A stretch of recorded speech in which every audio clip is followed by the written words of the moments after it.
నమ్మాలండి, దేవుణ్ణి నమ్మాలి. నమ్మితే నువ్వు నీ కుటుంబం సుభిక్షంగా ఉంటారు.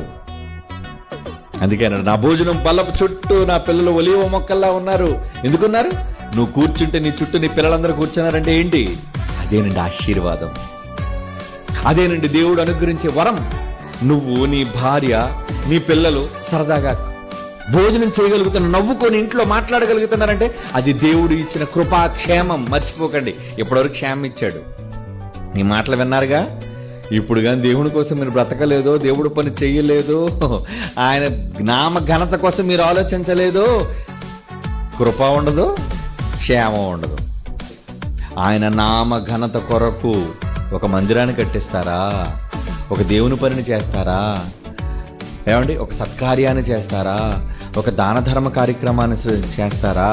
ఏదైనా చేయండి ఆయన కీర్తి కోసం. అలా చేస్తే నువ్వు సేఫ్, నీ ఫ్యామిలీ సేఫ్, ఏమండి, నీ ఇల్లు సేఫ్, నీ పంట సేఫ్, నీ ఆస్తి సేఫ్. అన్నీ బాగుంటాయి, అన్నీ బాగుంటాయి. ఆయనే కాపలాదారుడట. ఇంత గొప్ప కాపలాదారుడు మన తండ్రి అయినప్పుడు ఆయన ఎంత గొప్పగా ఘనపరచాలి.